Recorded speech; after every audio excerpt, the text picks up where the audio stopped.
your future in order to see you flourish as his son and as his daughter. And here we remember the hadith of the Prophet sallallahu alaihi wasallam who said, "Inna al-walada mabghalatun majbanatun majhalatun mahzanatun." I translate. He said the son, the child, is a source of stinginess and a source of ignorance and a source of cowardice and a source of grief.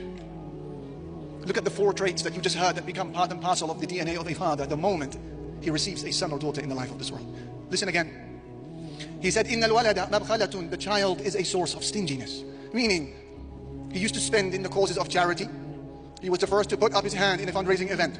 He would wear fine clothes and new tech, drive the finest cars, but the moment you came into this world, he thinks, what about my child? Thus, every time he comes to spend on charity or comes to give himself a joy that he requires materially, he withholds because he says, my child is worthy of that money. Inna al-walada mabghalatun majbana, and the child is a source of cowardice, we heard. Meaning, the father used to be a brave man, used to be adventurous, he took risks, he didn't mind venturing out a little bit, but you see, fatherhood causes courage to melt away and transform into fear. As he thinks to himself, if I venture out a little bit too far, what will happen to my son, to my daughter in my absence? Therefore, the child is a cause of cowardice as well. Number 3, we said the child is a source of ignorance.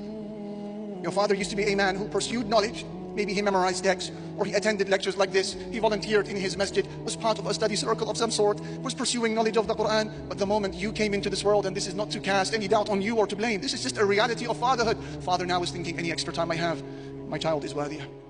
And so the child becomes now a source of ignorance for the father. And number 4, he said, mahzanatun, the child is a source of grief, of sadness. All of a sudden, burdens that your father never imagined he could suffer from are now weighing on him as he thinks about your future, your iman, your marriage, and your children, and your fees, and your habits. Problems now that weigh heavier on his chest than they do on you.